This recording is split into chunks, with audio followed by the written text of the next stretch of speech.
Good morning. Class 6 का पहला lesson आगे बढ़ते जाएंगे।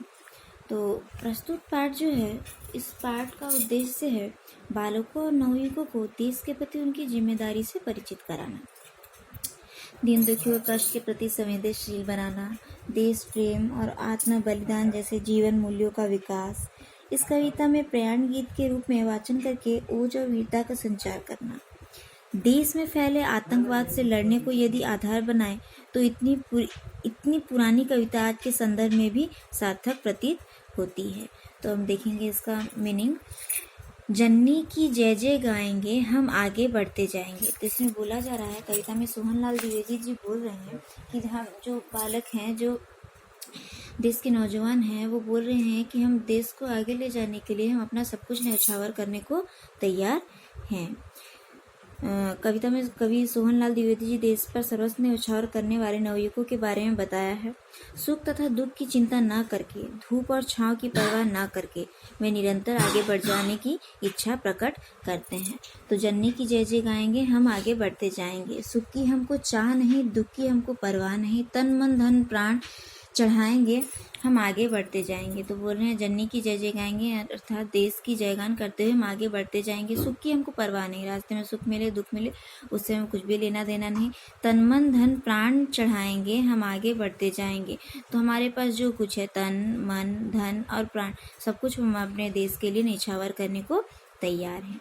चाहे पड़ती हो धूप कड़ी, चाहे वर्षा की लगे चढ़ी। चाहे रास्ता में ये धूप कड़ी और वर्षा की लड़ी, ये रास्ते में आने वाली कठिनाइयों की ओर संकेत करते हुए कह रहे हैं कि अगर रास्ते में बहुत कड़ी धूप आए फिर भी हम अपने रास्ते से नहीं लक्ष्य तक जाने तक नहीं रुकेंगे, हम आगे बढ़ते जाएंगे। और चाहे रास्ते में वर्षा की झड़ी, झड़ी का मतलब होता है लगातार किसी चीज का होते रहना। तो कंटिन्यूस जब वर्षा होती रहती है तो उसको बोलते हैं वर्षा की झड़ी। तो भले ही ऐसा हो कि वर्षा लगातार होती रहे फिर भी हम नहीं रुकेंगे।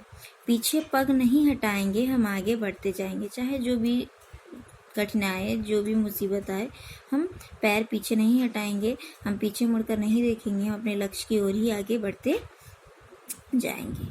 तो ये था कविता का आशय। क्या देखेंगे हम। क्वेश्चन नंबर 3 है, सही उत्तर का सही का निशान लगाइए। हमें किसकी परवाह नहीं है? तो इसका आंसर होगा हमें दुख की परवाह नहीं है। किन परिस्थिति में हमें अपने पांव पीछे नहीं हटाना चाहिए? तो कड़ी धूप होने और वर्षा की झड़ी लगने पर भी हमें अपने पांव नहीं हटाना चाहिए। ये है 2 नंबर का आंसर। 3 नंबर कविता आगे बढ़ते जाएंगे, कवि कौन है? इनके कवि हैं सोहनलाल द्विवेदी। उसके बाद देखेंगे शब्द संपदा का क्वेश्चन नंबर 1। ये एक मैथशीट है। मैथशीट में देखेंगे जननी, जननी का क्या होगा? माता, माँ और अम्बा। दुख का होगा कष्ट, पीड़ा और व्यथा।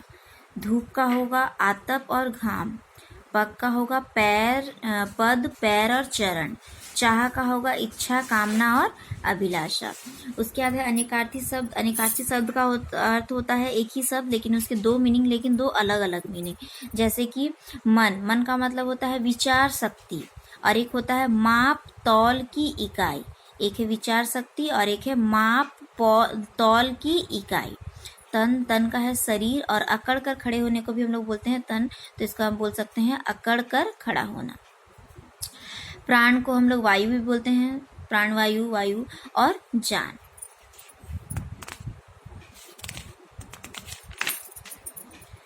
नेक्स्ट हम देखेंगे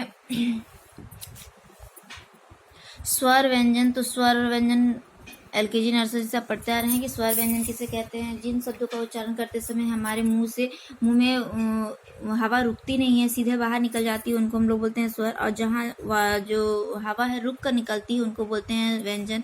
तो अ से लेके अ तक स्वर होता है और क से लेके ह तक व्यंजन होता है। अयोग या अंग और अह को स्वर और व्यंजन कहीं भी नहीं लिया जाता, तो उसको एक नया जगह दिया गया है जिसको हम लोग बोलते हैं अयोग। वाह। उसके बाद यहाँ दिया है कुछ, यहाँ पे अक्षर दिए गए हैं, उनमें से चुनना है स्वर। तो स्वर आपको पता है अ से लेके अ तक को स्वर बोलते हैं और क से लेके ह तक को व्यंजन बोलते हैं। तो यहाँ से आपको ढूंढ ढूंढ कर लिखना है।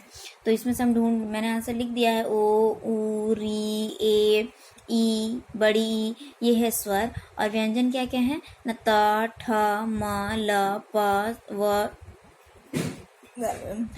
दंते स और घ।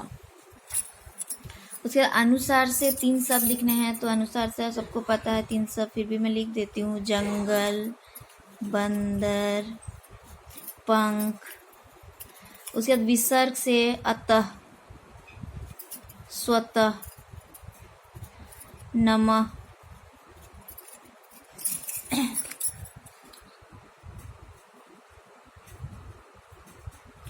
तो ये लेसन 1 कंप्लीट हुआ। बस क्वेश्चन आंसर क्वेश्चन नंबर 1 और क्वेश्चन नंबर 2 बाकी रह गया है, जो कि मैं नेक्स्ट वीडियो में करके आपको छोड़ूंगी। Thank you.